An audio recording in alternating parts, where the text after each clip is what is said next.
This is the Veteran Woman Podcast, the only podcast dedicated to empowering, inspiring, and encouraging veteran women to overcome their struggles and celebrate their successes. Now, here's your host, the one and only Ariel Renal. Welcome, Fadela. I am so excited to have you on the podcast today. Listeners, I want to tell you a little bit about Fadela before we get started. Fadela is a life coach, and she is the founder of Pryanas, meaning Journeys in Sanskrit. I'm hoping I'm saying that right. And she specializes in personal transformation. With her high energy, which we'll hear today, and lighthearted approach, Fadela helps her clients take charge of their emotions so that they can dedicate their energy to the things that really matter to them. Fadela's motto is, feel good, do good.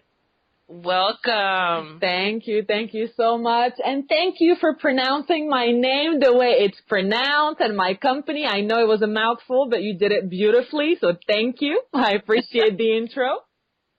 I'm glad because I get so nervous about not pronouncing things right. Yeah, I'm used to it and I'm the same. Don't you worry. All good. Well, I just gave a quick bio, but I know there's so much more to you. So if you can give us more of an intro and tell us some of your quirks, all that good stuff. Yeah. So I am a life coach, and most of my clients actually come to me for emotional challenges. So my clients typically do really well in business. So they're not worried about making more money, but somehow they feel a little bit stuck, demotivated, or just really unhappy with who they are. And that's where I come in. And it's all about uncovering people's true desires. Like oftentimes we think that those things don't really matter. They're just little hobbies.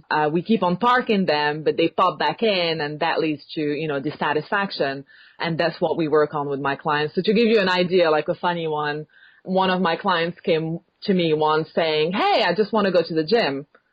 Can you make me go to the gym? And I'm thinking, not the sort of coaching I do, but let's just talk. Let's just talk about it and see where it goes.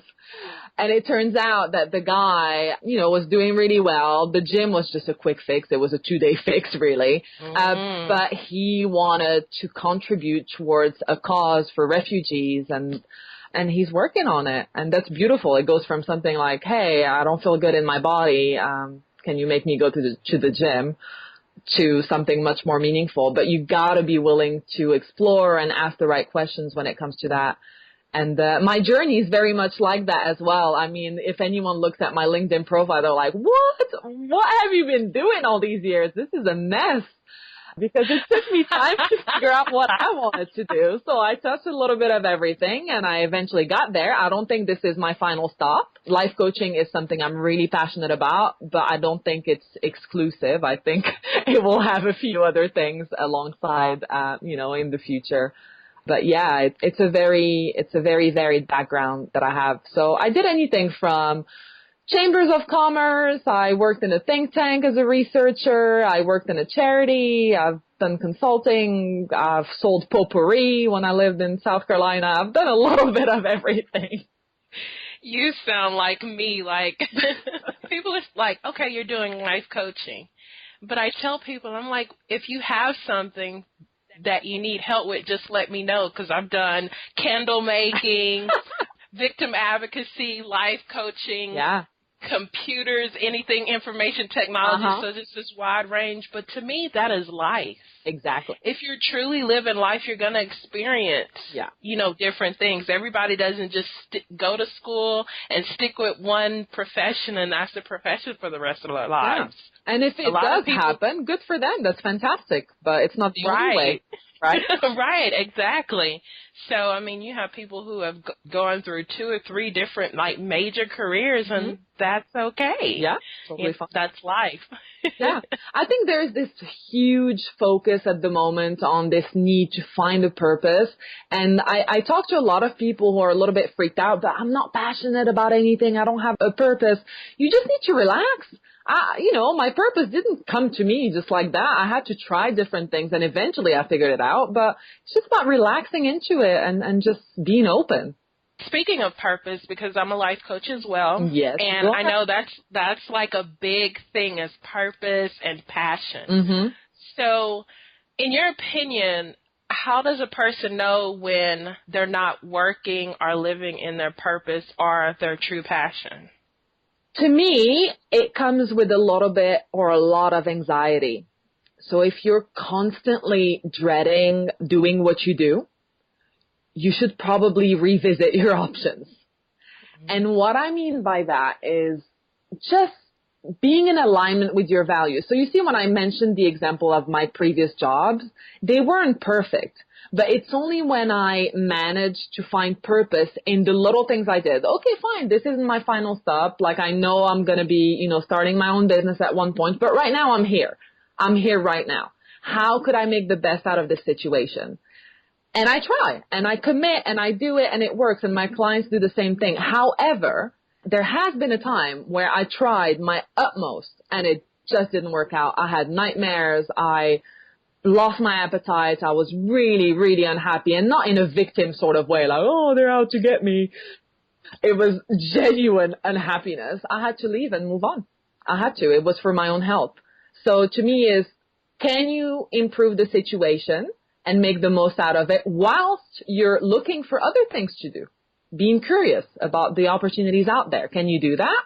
Can you stay put for a little bit while you're doing that? Or if it's really, really killing your soul, then maybe it's time to move on. I love that. So speaking of moving on and working and being comfortable or making the most of the situations that you're currently in, Mm-hmm. What I love talking about overcoming obstacles and turning those breakdowns into breakthroughs. So what was one of your biggest obstacles in life, or a moment that you said was like a breakdown? Well, I've had quite a few of those. Yeah, I have had quite a few actually. But typically, I would just say for me, I battled with depression for quite some time, and I would dip in and out of depression. But the last one that was quite acute was in my last job working for a charity. And I remember just being so incredibly unhappy. And I had a boyfriend who's now my husband. I don't know how he lasted, but he's still here. And I remember I'd been there for, over a year, and I was so unhappy. I would come home and moan and whine and complain over and over, and I was just miserable. Like I remember asking myself, is this it? Like, seriously, is this life? Is this all, you wanted to work for a charity, now you're doing it and you're still unhappy. Like, what's wrong with you? You're just broken. Surely there's something wrong with you. And my boyfriend at the time, he told me quite bluntly, he said, Fadela, I've seen you in different jobs now, and I just think if you carry on what you're doing, you're just going to be one of those unhappy people. It doesn't matter how much money you make, what manager you have, what you're doing, you're just going to be miserable. And quite frankly, I'm tired of listening to it. And he just walked off. Oh. Yeah. And I got really angry. I got angry because I thought, how dare he condemn me to unhappiness? Like, what is, who does that? So I made him the culprit. It took me about 24 hours to realize that he was onto something. And I kind of revisited my reality. So what did I have going for me? How could I improve my experience of me? How could I make peace with myself? How could I figure out how to be enough? Just for me, I was my worst critique, so it was all about me. I took it one day at a time. I didn't want anything overly ambitious that would just set me up for failure, basically, because you end up feeling paralyzed, like, where do I begin? So I just thought, let me just exercise a bit more, look after myself, eat well, and just enjoy, have a little bit of fun with my colleagues who were awesome. They're still my friends today. And by relaxing into it, I had the best opportunity I could ever possibly ask for in my career. But that would have never come my way when I was miserable and resenting everybody around me at work. But I guess the trick, if I had to summarize that, was to just look for what was good, be grateful for what I did have, enjoy it, have fun, and take it one day at a time. Because it was one of those situations where I didn't have a way out. My only way was to look at it one day at a time. So what are some ways that you overcome that self-doubt and those moments of depression? Because I know I've dealt with depression as well. Mm-hmm. And I know sometimes you can go back into it. Like you said, you have episodes and you'll get over a major episode and then you'll feel yourself dipping back down. But I love to let people know that there's hope. Even with all that being said, that there's hope. Yeah. So what are some tips, tricks, techniques, those kind of things that help you deal with depression, any of the self-doubt, any of the inner critic, all of that stuff? Yeah. I mean, my inner critique is just, she is a mean girl and she is relentless. So that was a big part of my work on overcoming my depression. So what I did is look after myself. Like really, and what I mean is small acts of kindness. Very, very small one. I didn't want to go too ambitious with it. It was just like, hey, Fadela, what about a yoga class tonight? You know, that makes you feel good. Like, don't worry about it. If you want to walk out halfway through, totally fine. That's one thing, just one thing. Do that one thing today.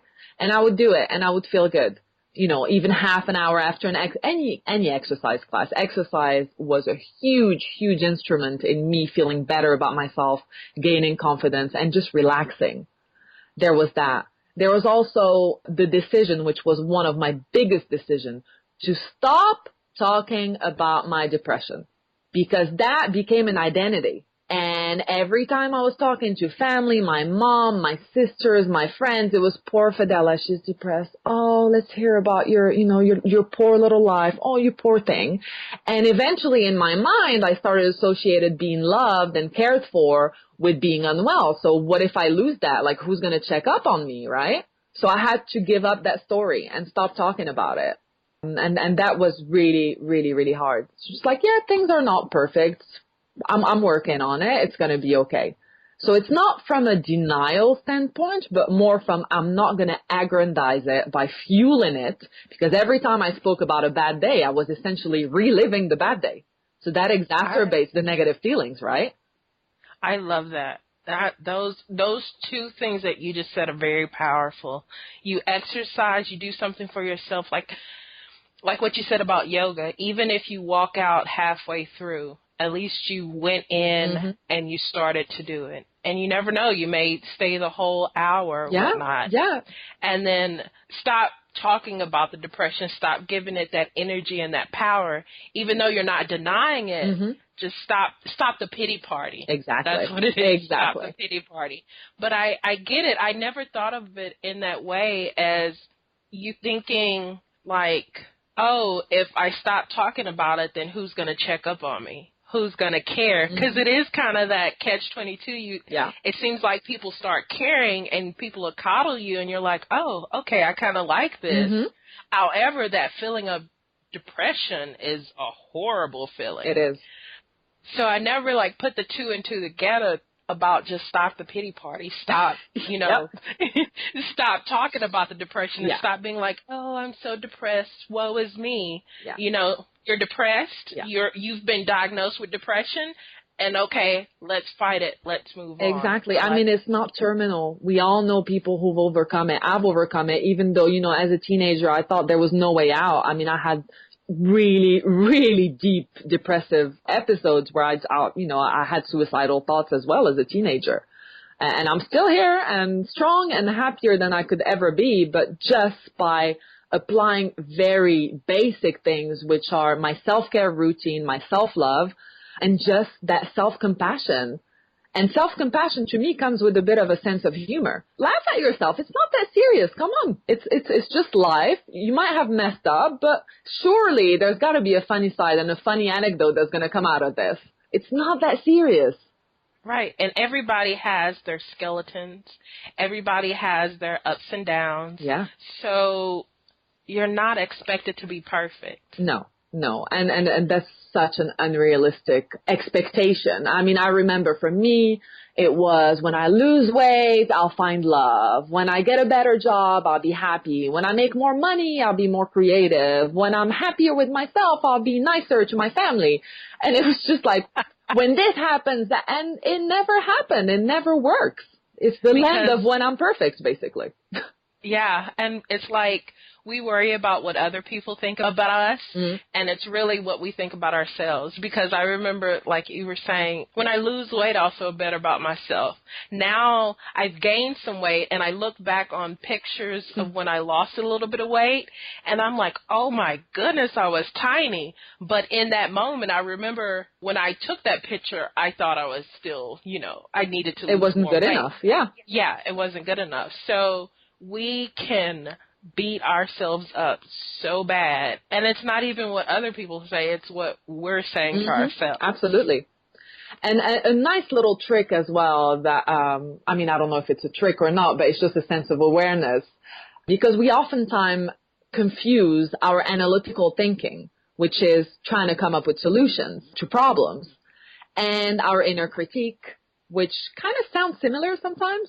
So let me give you an example. So you're going to give a presentation at work, or you're going for a job interview, and the inner critique says, dude, like, you suck.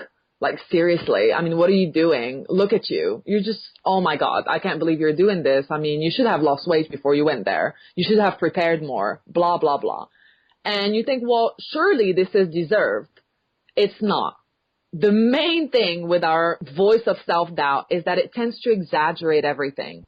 It's not based on evidence. So when you're telling yourself something mean, like, oh my God, you just sucked. Like, seriously, what was that? Really, is it really true? Based on what evidence? How could I improve it? Because the voice of self-doubt doesn't want you to improve. The higher intention of it has a higher positive purpose, which is to protect you from rejection, which is ultimately going to make you feel unhappy. But it's doing it in a twisted way, and we don't need that. So the trick is to recognize which is which. Am I being resourceful right now? Am I analyzing my performance so that I can improve upon it, so that I can move forward? Or am I just basically having a pity party and hanging out with the mean girls in my head? It's quite simple. So your analytical voice will give you evidence. Fadela, like, you did this, I think you should have more eye contact when you're giving talks. Okay, great. I can work with that. That's cool. Oh, but you're never, ever that connected to the audience. Never? Really? So words like never, always, you're always this, you're never that. That's not resourceful. That's very dramatic, and it's not based on evidence. Everyone is out to get me. Nobody likes me. Really? Nobody likes you? So questioning that. And then the trick is not to go into a power struggle with it, because you will not win. The voice of self-doubt has all the dirty laundry on you for like the past 2-3 decades, however long you've been alive. So you will lose. You will lose. So the trick is just to say, oh, okay, I appreciate that. I'm just going to have a little think with something else. I appreciate it. Thanks. And lure your mind onto something positive, onto solution thinking mode. So you're just tricking it, diverting the attention from, the self-doubt very smoothly onto something else, because any battle with it is a lost cause. I love how you distinguish the two from self-doubt and something that's actually, worth listening to. Like how you said the eye contact, and you're like, okay, all right, I'll take that tip, versus I'm always, or I never, or nobody, those, that extreme talking and stuff, then that's negative. But if it's something like tips or something that you can actually improve on, and it's not that superlative, then that's perfect. And I love how you distinguish that, because sometimes we don't know like how to distinguish it, or what's actually valid. Exactly. Like, oh, is this valid? Should I worry about it? Or should I just drop it and, like you said, just say, okay, thank you for your information, and then walk away pretty much? I do it all the time. Even today, I'm not immune to the voice of self-doubt, but I'm just so used to it. And sometimes I'll make fun of it as well. Like, oh, really? Oh, they all hate you. Oh, you poor Fadela. That's so sad. Okay. Speak to you later. I'm not immune to it, but I've just learned to play with it a little bit. So I want to ask you, Yeah. I hope this is not a hard question. Go for it. What is your favorite quote to live by? That's an easy one because it's a recent one actually for me, and it's by Brené Brown, and it's don't shrink, don't puff up, just stand your sacred ground. Don't shrink, don't puff up, just stand your sacred ground. And to me, that's all authenticity is. That's how you get real happiness. That's how you become comfortable with who you are, what you do, and how you do it, by just being you, just because you, me, we are enough if we just make peace with that idea and allow ourselves to be, as opposed to trying to control how we behave, how we are, what we do based on what we think others expect or what they would like. People will like you a lot more if you're being yourself because it's genuine, it's real, and you have so much more to give when you're operating from that space. So you have on your profile this online program called Think Yourself Slim. And I remember at the beginning you said that you had a client that talked about going to the gym, and you were like, that's not what I do. So I'm like, okay, well, why do you have this program, Think Yourself Slim? So let's talk about it. And it's entitled, the full title is Think Yourself Slim, How to Look Good and Feel Good Beyond Dieting. Yeah. So can you tell us more about that? Yeah, so it's basically a program to help women in particular overcome years of yo-yo dieting, emotional eating, and any dysfunctional relationship with food. So I myself have gone from being overweight to overeating as a kid to developing an eating disorder to binging to going back to overeating and overcoming the eating disorder and yo-yo dieting. So it's been a really long cycle. I'm 31 and I can probably say that I've had about 15, if not 20 years of it dealing with this issue. And I tried everything. I tried energy healing. I tried hypnotherapy. I tried therapy. I mean, I tried everything I could. And I had more awareness, but it still didn't solve my issue with food.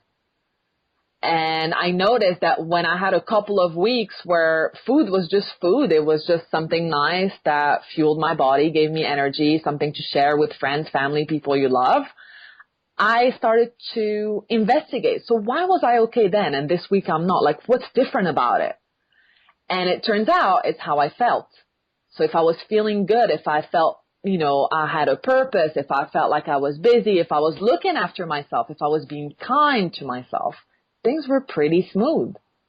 So it all stemmed from that. And this is all about reshaping the stories we tell ourselves about ourselves. So all these disempowering stories, I'm big boned, I'm this, I have such a slow metabolism, I just smell food and I get fat, all of these things that we've picked up from society, our family, wherever it was, school, that have led us to behave a certain way. So you're stressed at work, you eat. You have a fight with your partner, you eat. You're scared, you eat. You're sad, you eat. So eating becomes a coping mechanism. So if we can replace eating with self-love and self-care, eating is just the symptom. It's not the issue in itself. The weight just follows. You don't even have to worry about the scale. You don't even have to worry about it. But just by focusing on you, feeling good, feeling happy, looking after yourself, the transformation happens.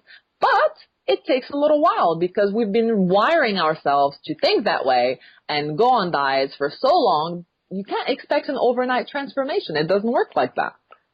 So how, for those who are listening to this and that sounds like them, how can they sign up for your program? It's on my website, so we can probably include a link somewhere. So it's on pryanas.com. Otherwise, you can connect with me on Facebook as well. Fadela. It's Fadela Wellbeing. But it's so simple It's so simple, and people come to me initially to say that they want to lose weight. And this is not me saying like, hey, whatever weight you are, just be at peace with it. If you want to be at peace with it, that's totally fine. But if you genuinely feel like you want to lose some weight, that's fine too. But the trick is to do it in a way that's self-loving, that doesn't require calorie counting. Like there is no recipe book in it. It's just about your mindset and how you talk to yourself. All of it. So self-love is a theme that keeps coming up. Yeah, it is. What does it take to love yourself? I think it's a tricky one because we're all at different stages of our journey. But for me, loving myself was about being open about who I was, because I was always trying to be something. When I was in college, I was trying to be this like really, super fun girl who was always like high energy, partying like there's no tomorrow, and just, being that popular person, which wasn't me. I'm actually quite an introvert. I'm a high energy introvert, but I'm an introvert nonetheless. And I get tired around crowds. So for me, it was about opening up and saying what I really want to say. So if I don't feel like hanging out with you, I will say it from a place of love. Like, I'm sorry, I'm having one of those days where I just want to be by myself. Or just saying the way you've been behaving towards me is actually not working for me. I know it's not on purpose, but just standing up for myself and being open. Or even things like, I didn't talk about my history with eating disorders until about a year ago. And to me, that took my self-love to a whole other level, because I didn't feel like I was hiding anything, that I was trying to be something. So authenticity is a huge part of self-love, is being okay with who we are, that we're imperfect. We have all sorts of flaws, and we're going to make so many mistakes. Like, we won't even be able to remember most of them. And that's okay. That's how we're designed. It's fine. It's fine. But in order to be loved, you have to love yourself. It doesn't work the other way around. And for parents out there who think that, I love my children more than I love myself, I understand that. However, do remember that the way you treat yourself is not going unnoticed. You might not say it out loud, but kids do see these things, and they will model them at one point. Teenagers in their 20s, they will. So think of it this way. If you want to give and be that positive influence in your family, in your community, in your social circles, you got to fill up your cup first. The more you have, the more you're able to give. Perfect. And I think that is a great start to our lightning round. So with our lightning round, it's going to be quick, and whatever comes to your mind first. All right. Spit it out there. All right. Are you ready? I'm ready. Let's do it. All right. Here we go. So what is the best business or career or life advice that you've ever received? Slow down. Perfect.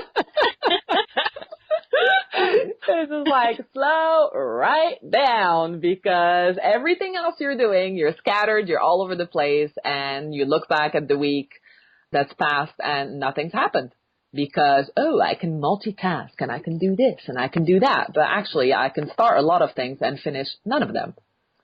So yeah, slowing down, focusing on one thing at a time has been a game changer. Awesome. Can you share one of your personal habits that you believe attributes to your success?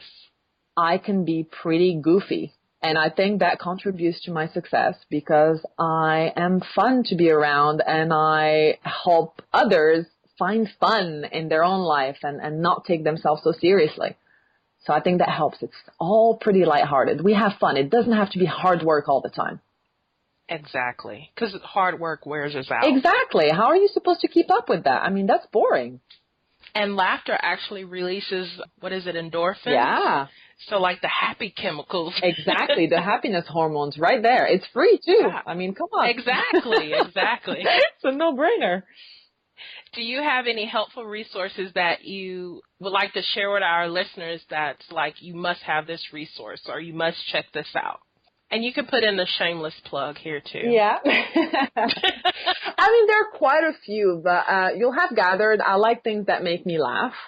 So, for instance, there is this guy who really cracks me up at the moment. I think it's JP Sears, okay. And it's the ultra spiritual life, and I think it's hilarious. It's so funny, and it does touch upon so many things that we talk about and we seem to worry about so much in our society, and it's hilarious. I love it. And then there's my own YouTube show. There it is. There's a plug. And mine is called The Not So Pretty Little Lies. So there are all these lies that we tell ourselves that we think are cute. Like, oh, I'm just too old. I'm too young. I'm not one of those people. All of that stuff. And how it affects our life. And I do it in what I think is a humorous way. And it always has a nice little takeaway. And all of my videos are less than 2 minutes. So it's a nice pick-me-up, yeah. And the last ones are about 1 minute. I'm really trying to fit in that Instagram frame, Good idea. Yeah. Video is popping right now, so that's smart. And what book would you recommend? I love Big Magic by Elizabeth Gilbert. I think it's such an amazing book. So it's called Big Magic, Creative Living Beyond Fear. And I love this book so much, and I recommend it to so many of my clients. And when we say creative, it doesn't have to be, being a writer, an artist, or a musician, or whatever it is. It's anything that uses your creativity. And for me, even writing a blog requires creativity. But because of the fear, it took me ages to get my first blog out, and this book is perfect, and she has so many beautiful and funny examples from her own life of how she's overcome it, and it's beautifully written. Definitely. I have it on audiobook, and I love it. I have it on audiobook, and I said I'm going to get the physical book because I love it so much, and I just want to highlight so much in it. Yeah, I mean, her amazing metaphors book about fear and creativity, it's just beautiful. Highly recommend it. One last thing that you want to let our listeners know, if anything. I would say that really, really getting laser focused on one thing that will get you closer to where you want to be. And that could be, I just want to feel good about myself. You know what? I just want to come home and just be okay and not have all these internal struggles. Then focus on that one thing, that one small habit that you can implement on a daily basis that's eventually going to add up to quite a substantial shift. And trust in the process. I promise you, it always pays off. You just got to stick with it and forget about the bigger picture for a little moment. Thank you so much for being on our show today. Every link that we mentioned here today and the resources will be in the notes. I appreciate you so much for your time. Oh, thank you. And for sharing your journey in life with us. Thank you so much. Thank you. You've been listening to the Veteran Woman Podcast. If you want to connect with Ariel and let her know what you thought of today's show, be sure to head over to www.theveteranwoman.com and follow her on Facebook, Instagram, and Twitter @The Veteran Woman.